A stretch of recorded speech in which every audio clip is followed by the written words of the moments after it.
Yeah, tell me about the level because Europe is producing stars both in the NBA, the WNBA. Luca going to the Lakers is of course big news. I think Italy fans are great. I mean, we're like in a really, really small town out here and our gym is packed. What do you think of the Caitlin Clark effect? I feel like she's brought a lot of new fans to the game. Are you feeling that? It's just been great to be able to see that. What do you think of her rivalry with Angel I Reese? think it's hilarious that they even get compared. Like, are you a Jordan or a LeBron girl? Well, I'm a LeBron person. I'm LeBron for sure. Why LeBron over Jordan?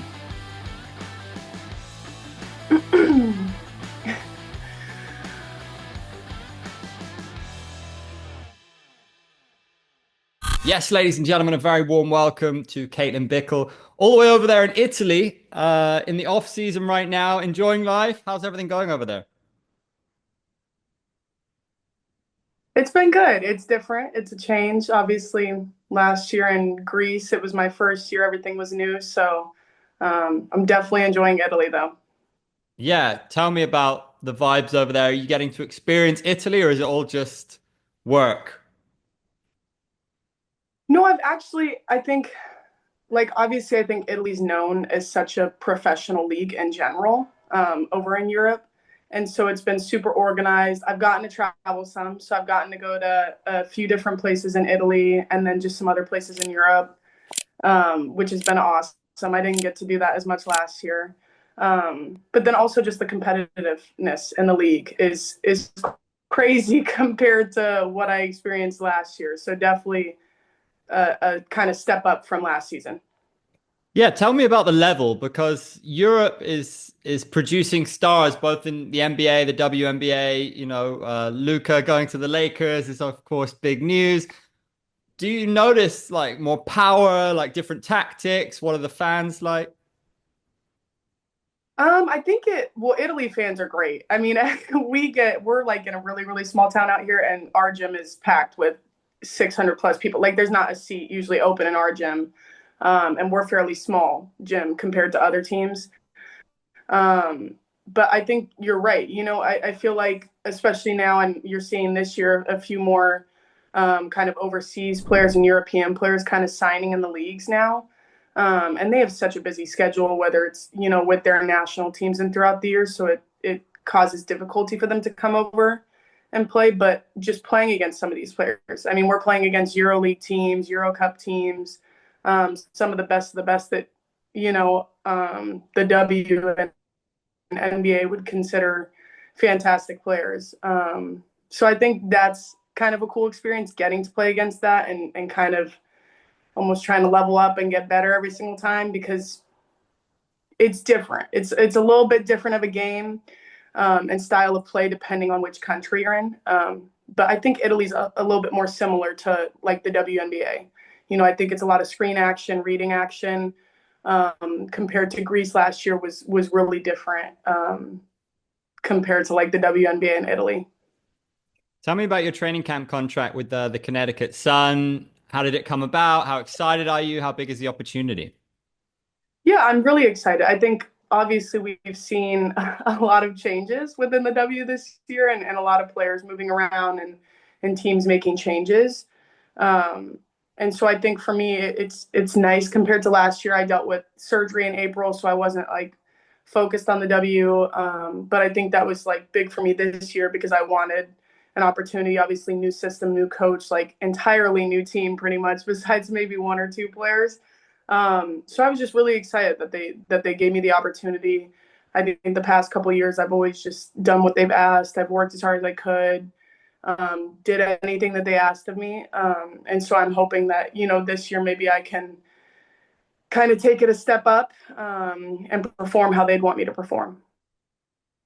Eight-time WNBA All-Star Tina Charles on the roster. If you had a chance to connect with her, how significant is her impact going to be, do you think? Yeah, I haven't had I mean, she's a phenomenal player. You saw even last year with such a great post presence with so much experience. I think for me, like last year, the last couple of years, I got to take, as much knowledge as I could from AT, DeWanna Bonner, and Breezy. And so I think that's kind of going to be the same for me going into this year, just taking as much knowledge as I can from all the vets that are surrounding me. Yeah. Who's been the most impactful opponent for you from the W? Someone that's left an impression on you. That we've played or that I've been around. Someone you've encountered and just left an impression on you, either that you played with them or trained with them. Oh man, that's tough. I mean, I think I got lucky. I had AT on my team for the last 2 years. Like I got to be a part of her team for the last 2 years. And she knows the game so well. She can play 1 through 5 practically. Um, I think she's a great leader. She wants to win. So I think that kind of impact, like just her knowledge of the game and the way she sees it, is just it's fun to watch. I think that's like I always liked the IQ side of basketball, and so the fact that she's like knows every single spot on the court, can do whatever coach asks of her, like just reads the game so well. Like there were so many times throughout the season where she's like, "Hey, like let's do this or let's do this thing, we're scoring a basket." Like it's just things like that you can appreciate more and more as you see that. What's the biggest difference between playing in college and the W, do you think? What's the most tangible differences for you? Um so basketball wise, I think it's like a whole different realm. I think you can play in college and have a lot of talent, but you can't play in the WNBA without the IQ aspect because the scouts are so much more difficult. The turnaround is so much more difficult. Like everything's just so much more professional. I think in college, you kind of always have like a little babysitter, making sure you're doing what you're supposed to do. Where when you're playing professionally, like you have to take care of things yourself. Like you have to make sure you're eating the right stuff. You have to make sure you're getting enough sleep. You're, just so many things that were taken care of for you in college. You now have to, have that responsibility and have that maturity. You won the NCAA National Championship in 2019. How significant was that for you, and how much has your game evolved since then? Oh gosh. Well, first of all, it was an amazing experience. I think I obviously had several All-Americans that were older than me. And I got to learn from them and play and like challenge them every day. I think that's what people kind of don't realize is even if you're not, especially at the college level, because you're still practicing hard every single day, is like us as freshmen got to be the ones to push, the players that were actually going to be on the court and playing and bringing us wins. But I just came off of like ACL meniscus tear. Like I had torn that my senior year. That was my first year coming back. Lived in a different state, so it was completely different for me. I was definitely out of my realm of comfortability.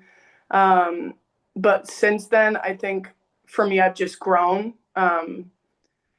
It's hard for me sometimes because overseas I play a 5, and then in the States I'm supposed to be like a 2 or a 3. So I think it's just been finding that kind of since then is like trying to train that, and I got to do that. Especially when Coach Nikki Collin and them came, like they brought my confidence like skyrocketed once they got there. And so since then, it's kind of just finding that balance and just continuing to grow. What do you think of the Caitlin Clark effect? I feel like she's brought a lot of new fans to the game. Are you feeling that? Absolutely. I think for the past few years, not only has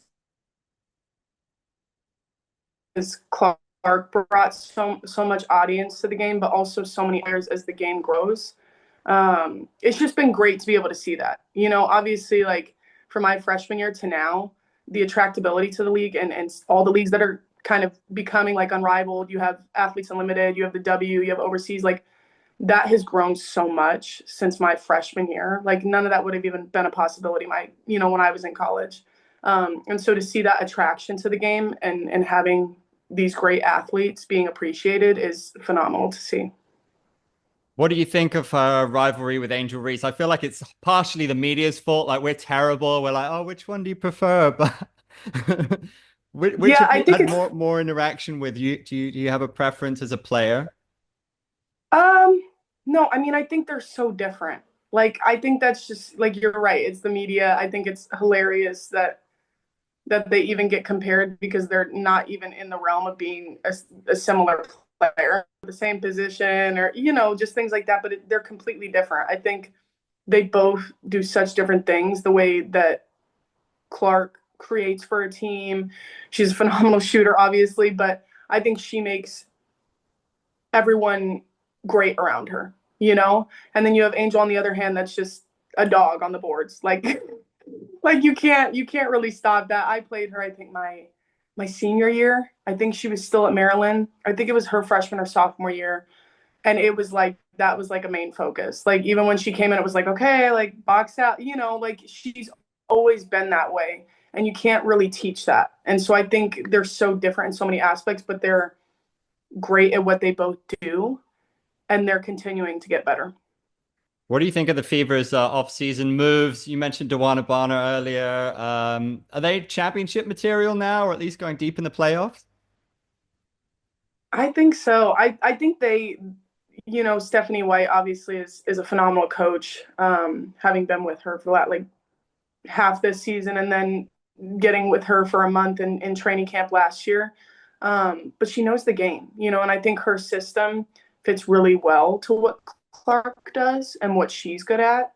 And then you not only have her, you're still keeping Aaliyah, you're still keeping Kelsey, but you also added Dewana Bonner, which at any point in time, if you want a bucket, you're going to get a bucket from her. But you also have so many other pieces that you're putting around those core four.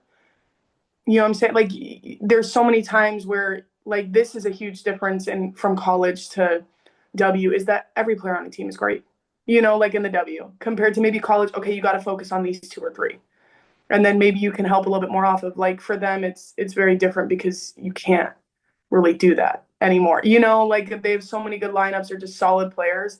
And I think that's a huge difference for the W in general is that you can't just say, okay, these two or three, because any player can go off on a given night. So definitely, they definitely made some good moves in the off season.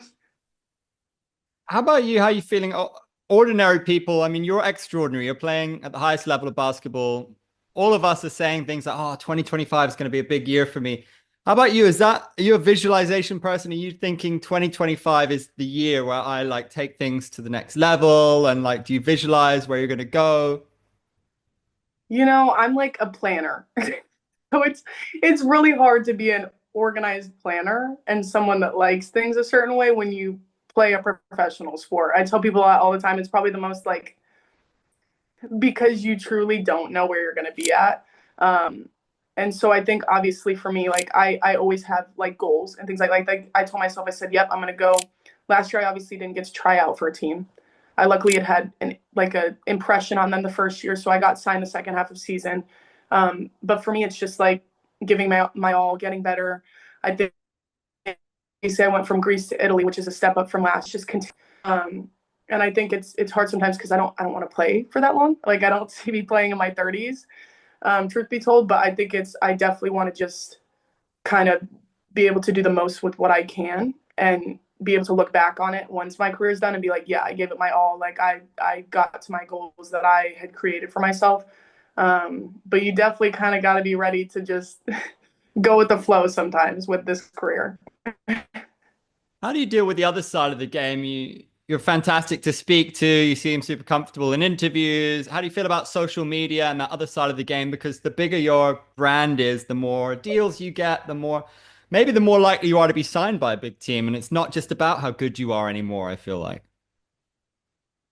Yeah, I think obviously endorsements and things like that have gotten really big. I think that's a hard part for me being overseas. I don't really get to be involved in that as much. It's not exactly a focus because when I'm over here, it's like a completely different world. Like you try to be on social media and you try to look at that stuff, but it's a completely different world. But I think it's phenomenal for those girls that are over there right now and getting endorsements and continuing to elevate their platform. I think it's well deserved and it's been well deserved for quite some time. And I'm just glad it's finally happening for people. Um, because I think the more that they're in other things, it just brings more focus to the league.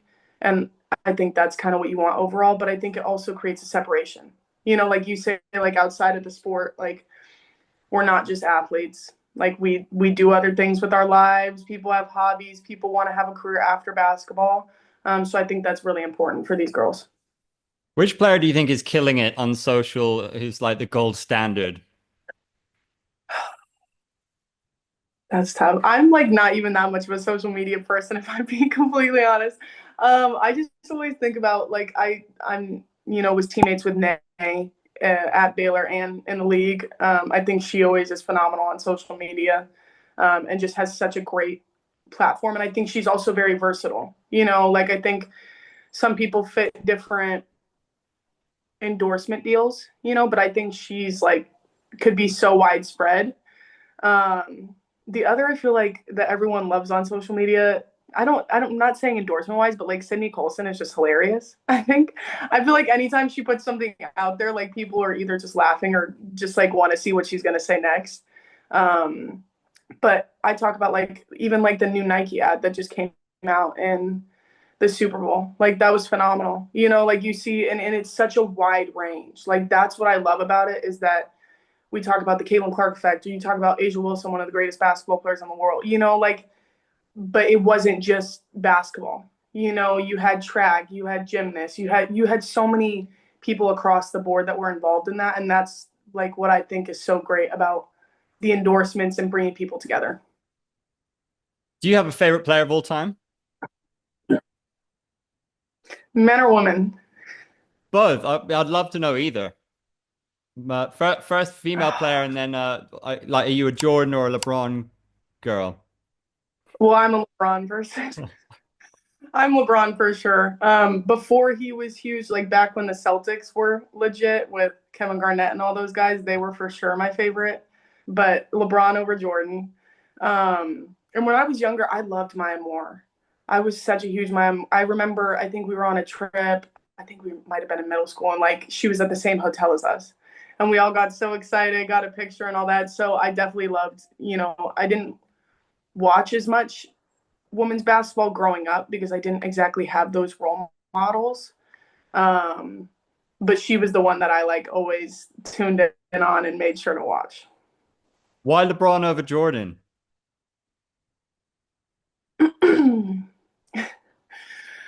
I think I just grew up watching him so much more.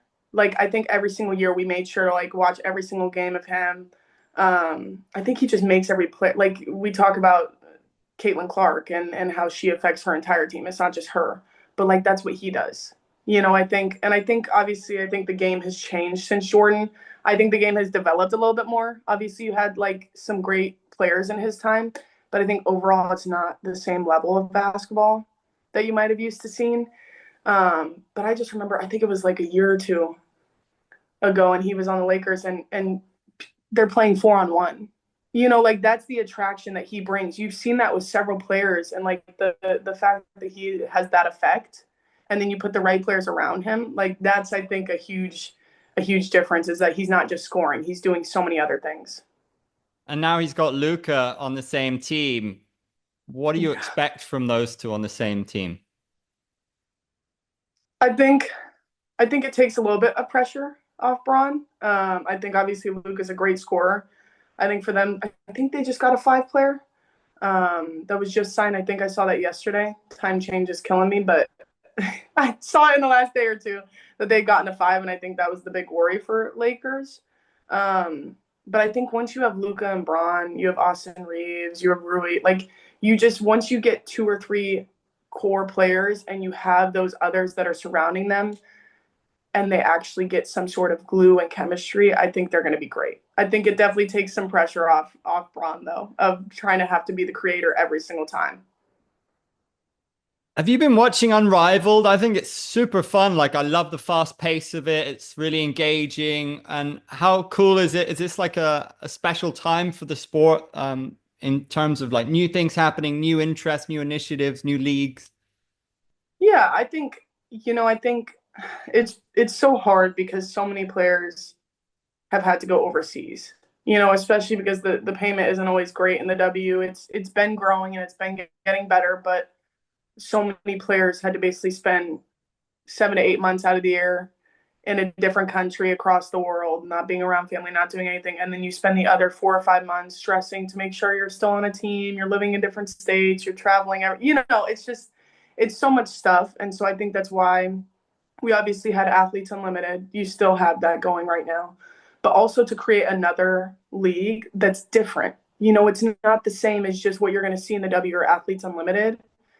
And so I think it creates not only a fun environment for fans to watch because you get to kind of see what people do in their off season a little bit more, but also just the aspect of like these great players are in a great facility, getting the treatment that they need, like being surrounded by those that are going to make them better and having that opportunity. 3-on-3 is a completely different game than 5-on-5. Like I don't think people get that. It's like not even close to being the same.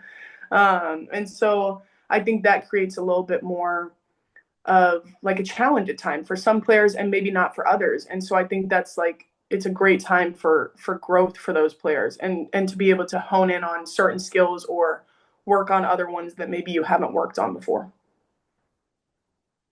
Yeah, this is key. This is key. I think the 3-on-3 is so different, but it is a really nice spectacle.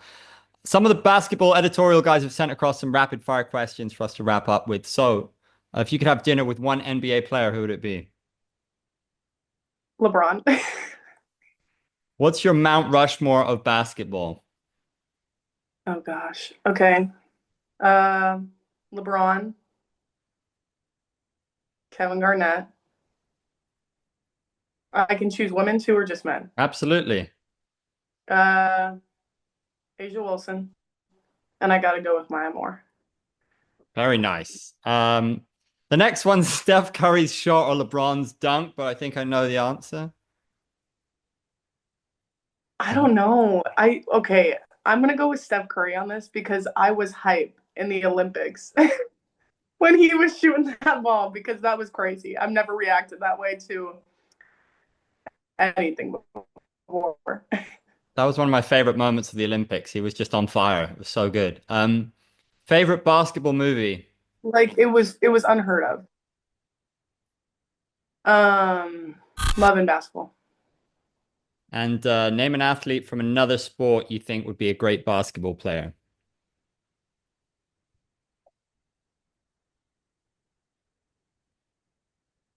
Oh my gosh, from another sport that would be a great basketball player. Um, well, I was thinking of women first, but I don't want to think that. I guess you could go with like football. Maybe Jalen Hurts. Maybe. Maybe. I don't know. Yeah, it's a tough I don't know. He question. seems like he could be a good basketball player. Yeah, I was thinking of Thierry Henry. I think he's best friends with Tony Parker. He's got that swag. I don't know. Oh, is he? Okay. I don't know. It's a I was tough question.